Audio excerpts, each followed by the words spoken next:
Today, students, we are going to go over how to annotate a poem, okay? So the title of the PowerPoint is Annotating Poetry. So before you begin this PowerPoint, you're going to need the two things I have right here.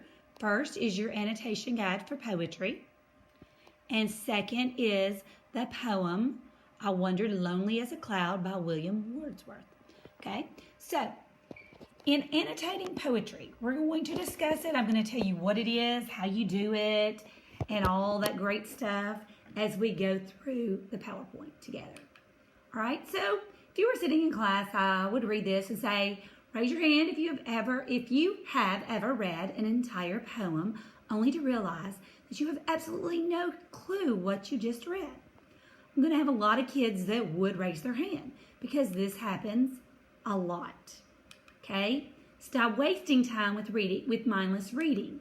Okay, annotating poems will help you remember, understand, and connect with the poem, which is what we want you to do. Okay, what is annotating? Okay, you may have done this in other classes in elementary school, but we're going to go over what it is. Annotation is the act of making a note in any form while reading. Basically, you read with your pencil. Annotation is not highlighting without a purpose, or underlining or highlighting the majority of the text, or drawing symbols without writing notes. So if you notice in the bottom right-hand corner, there's a picture of a book, and most of the book or the pages there have been highlighted. That's not what we want you to do. If we're going to highlight something or we're going to put symbols beside it, they need to have some meaning to us or some purpose. If they don't, there's no reason to do it. Okay? So, why do we annotate? The majority of reading is just skimming. This is not helpful when reading for understanding. So, annotating a text. This is what it does. It slows the reader down, promotes active reading, improves reading and writing, allows the reader to make connections. So, this is why we annotate. What will I need? These are your annotation tools. Okay, pencil, colored pens optional, highlighter optional, Post-it notes optional, annotation guide, and your own copy of the poem or whatever text you are using. All right, so when I'm looking at that, I notice the three things I have to have are my pencil, my annotation guide, and my own copy of the text. Colored pencils, highlighters, and Post-it notes are nice to have if you have them and want to use them, that's great, but they're not necessary. Okay, so next I have an annotation guide. First, it's going to explain the guide and then it's going to explain how to use the guide. You have this on this handout right here. Okay, the first part is I'm going to go through all of these things that are on this page up here on the PowerPoint. So first of all, you're going to count the number of stanzas in the poem, just like you would paragraphs, okay? Stanzas. In poetry, you have stanzas. In a book or a novel, you have paragraphs, okay? You're going to underline words or phrases. Sorry, wait just a minute. Sorry about the bell. Okay, so then you're going to underline words or phrases you do not know or understand. Okay, any sound devices that you find, alliteration, assonance, consonants, you're going to put squiggle lines under. You're going to place stars next to figurative language. You will draw a box around words that have to do with the setting or help you visualize what's happening, basically. You're going to highlight repeated words or phrases.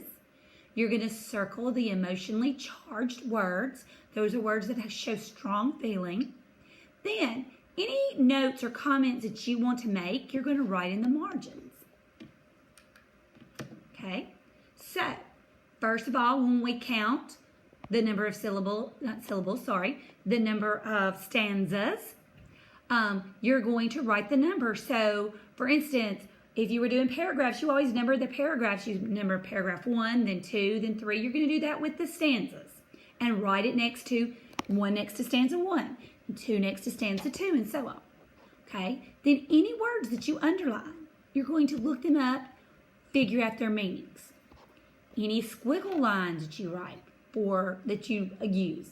Okay, if you find a sound device, you put a little squiggly line under it, then you're going to go out in the margin and talk about how this sound device enhances the poem. Okay, when you put a star beside figurative language, you're going to go out in the margin and write a note explaining the meaning and significance of the figurative language.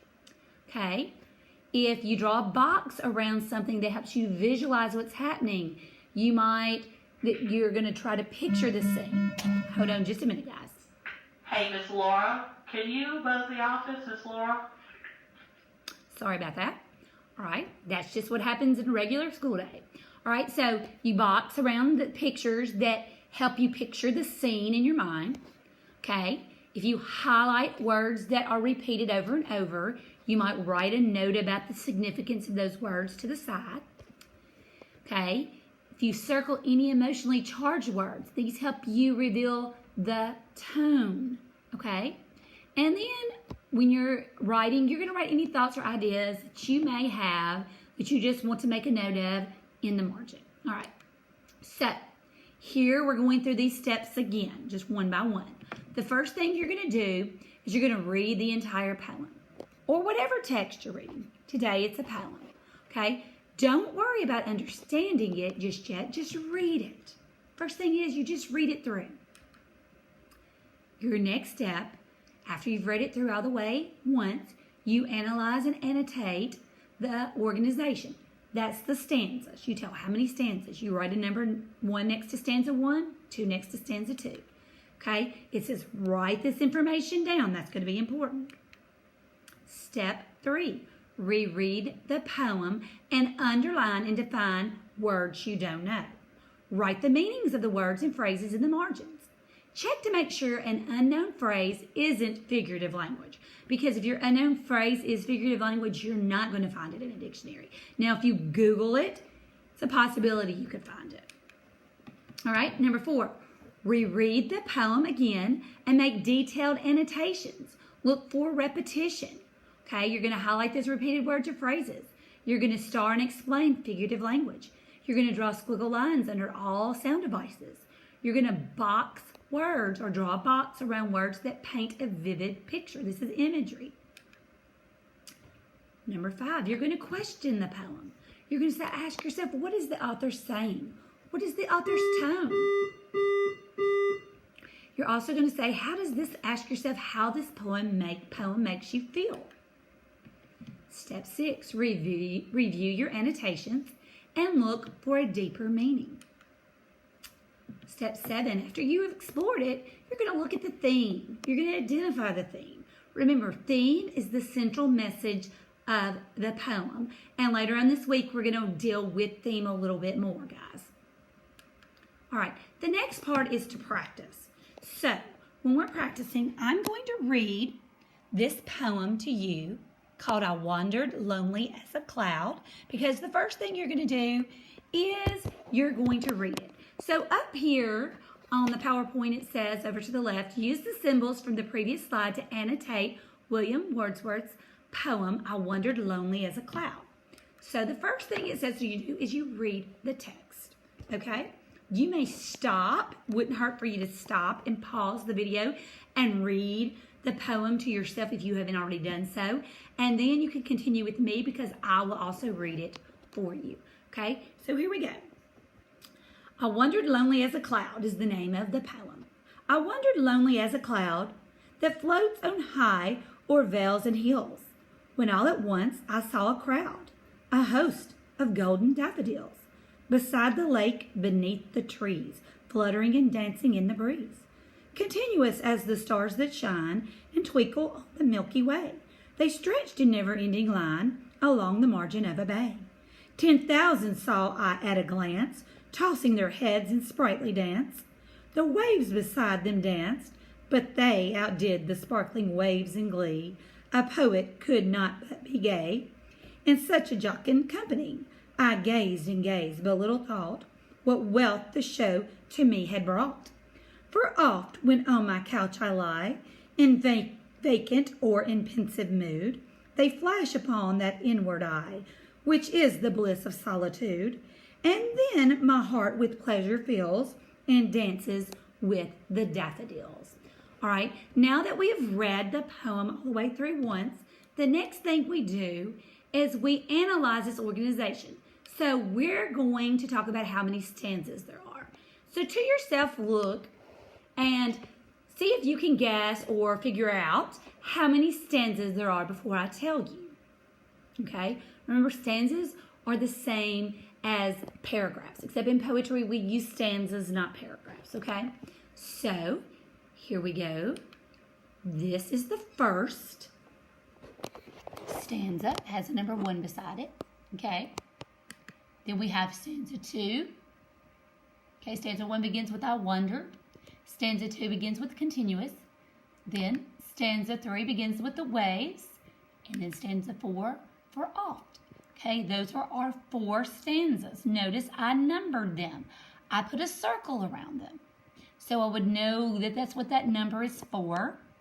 Okay, it's important for us to kind of keep track of the way we do it so we don't get confused. All right, next thing. We're going to underline and define words you don't know. Now, I'm underlining a few words that maybe I would need to look up. You may have other words you need to look up. That's fine. If you do need to, do it. I'm just kind of walking you through how you would do this. Okay, so first of all, I would probably underline jocund because most people probably have no clue what that means. It means cheerful and lighthearted. Okay, full of cheer. Right? The other one I might underline would be pensive. Okay, so pensive means part of it's missing. It's supposed to be engaged in deep thought. Okay, if you're pensive, you're engaged in like deep thought. All right, so those are the 2 words I chose. You may choose another one. You may not know what veils mean, like veils and heels, or maybe sprightly dance. Maybe you need to underline sprightly. If you do, that's fine. You do that, look that up if you need to. All right, we're going to move on. So now we're going to you should reread the poem and make detailed annotations. Okay, I'm not rereading it to you at this point because for time purposes so that this doesn't go on forever. But yes, you would probably want to read it.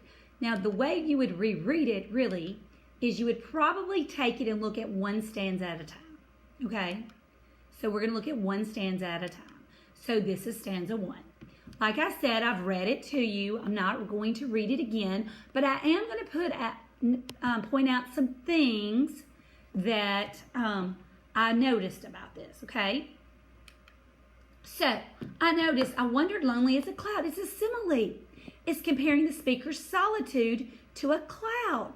Solitude means like being all alone, okay? Lonely as a cloud, okay? I also noticed a metaphor.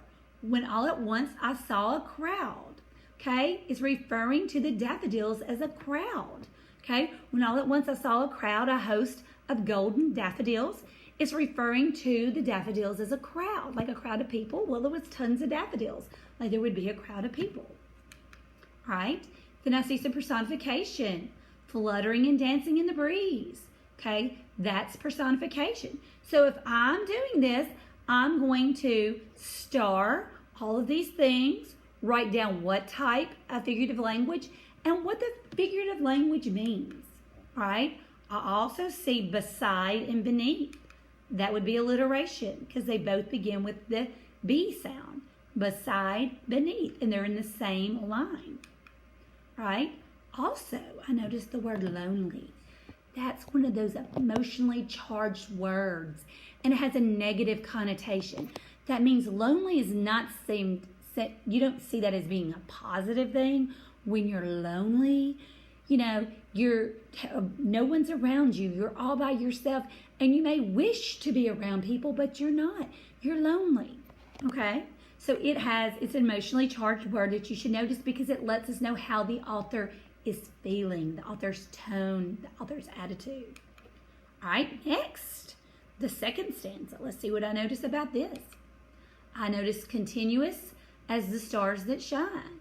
That's a simile comparing the daffodils to the stars and the Milky Way.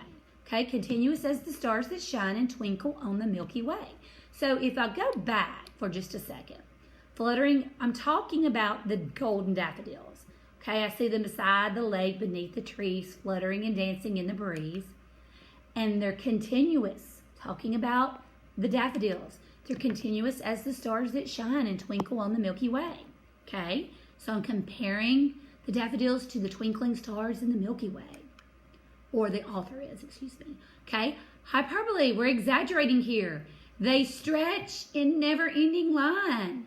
Okay, so they go on, it seems like forever and ever and ever, but that's an exaggeration because we know they do end. All right, also see some more hyperbole. 10,000 saw at a glance. I'm sure he saw lots and tons of, that would be hyperbole too. I'm sure he saw numerous daffodils, but he didn't actually see 10,000. All right, so that would be hyperbole. Then I have personification. Okay, so tossing their heads in sprightly dance. Okay, so I'm saying that the daffodils have heads and they're dancing. So I'm giving them a human characteristic. That's personification. Remember, he compares them to a crowd, like a crowd of people. So he's comparing them to people. So he's no longer lonely because he's surrounded by a crowd of daffodils. All right, next stanza, stanza 3. Okay, of course, remember, jocund is one that we underlined. Cheerful and lighthearted is what we said it meant. Okay, I see some more personification. The waves beside them danced. Okay, waves can't dance. Hold on just a minute, guys. D. Mr. D, if you're in the building, can you come to the office, please? Mr. D. All right. So that's our personification here. We also, it says, at the present time, he did not realize what joy the daffodils brought him. Because this is what wealth the show to me had brought, but he thought little of it, he said. Okay? We have an emotionally charged word here, gay. Okay? Emotionally charged word meaning happy. Okay? Then we have gazed and gazed. Okay? So guys, gazed and gazed is a repeated word. So he was sitting here and he was gazing and gazing and sitting here staring and watching the daffodils, but little thought what wealth the show to me had brought. So he, at the present time, he didn't realize what joy these daffodils were bringing him. Okay? 4th stanza. Okay? Remember, we underlined pensive, and it should be like engaged in deep thought, deeply engaged in something. All right? Also, over there for oft, that is a strange word. It actually means often. So often, when on my couch I lie is what he means, but it says for oft. So when we look at words like that, we have to kind of think, okay, what does that mean? All right. Then, when he is in a pensive mood, he's in a serious mood, guys, a pensive mood. Deep thought, he's pensive. Serious. All right. He thinks of these daffodils, and they bring him pleasure and joy. So it says, for oft when on my couch I lie, in vacant or in pensive mood, serious mood, they flash upon the inward eye.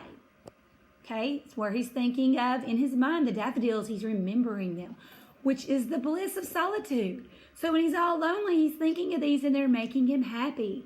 And then my heart with pleasure fills and dances with the daffodils. So the memory of this makes him happy when he's lonely. Right? Also mentions bliss. Emotionally charged word with a positive connotation. Because when you're full of bliss, you're happy. Happy. All right? So now that we've done that, we're going on to figure out what the author is saying. Okay? What is this author saying? Okay, the author is saying that he one time walked alone. During his walk, he noticed a field of daffodils next to a body of water. There were many daffodils, and while it was a happy sight, he did not know the pleasure that they would ultimately bring him. Oftentimes, when he is sitting on his couch alone, he will think of those daffodils, and that makes him happy. That's what the author's saying in this poem. So when we broke it down the way we did, this should have helped you figure out that this is what the author, the message he was trying to convey or get across to you. Next, we're going to look at the author's tone. Those were those emotionally charged words that we circled. The author's tone is optimistic, happy, and upbeat. He is reflecting on a time that brought him great joy.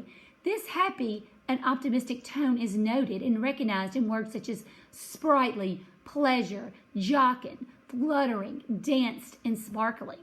Also, something that's not mentioned here, but that I noticed, at the beginning of the poem, he was lonely, but then the daffodils brought him great joy. So his tone, he started out in a lonely and happy mood, but then it changed. As soon as he started talking about the daffodils and he saw the daffodils, and on his walk, they brought him joy and made him happy. And then the last one says, how does this poem make me feel? This question is up to you to answer. How does it make you feel? This is the mood of the poem. However it makes you feel, so you have to decide that for yourself. Okay, here's some more practice. It says, now we're going to review our annotations and look through them and explore the poem's theme. You might want to read through it, look back over. Now, I'm going to show you, if you were annotating along with me, and I didn't tell you you had to, when you get through with your poem, it should still look something like this, okay? And we will include a copy of this in Clever so that you can see this, so you can keep it in case, for your notes and for your reference. But that's kind of what it would look like. And notice there are notes in the margin where you would write notes, like over here. When he is at home alone, he sometimes thinks back to the sight of the daffodils, and that simple sight brings him joy. Over here we have, at the present time, he didn't realize what joy the daffodils brought him. All right. I also marked all the figurative language where I started. It has the meanings and all of those things. Also, I also have daffodils highlighted because you need to understand in this poem, he's talking about the daffodils. All right. So the next thing we have to do is come up with a theme. Okay, we're going to explore the poem's theme. This is the last theme. There are a couple of themes to this poem. One theme could be interpreted as nature makes people happy. Another theme is that we often fail to appreciate the true beauty of nature. A final theme in the poem could be unplugging from modern technology and connecting with nature makes us happy.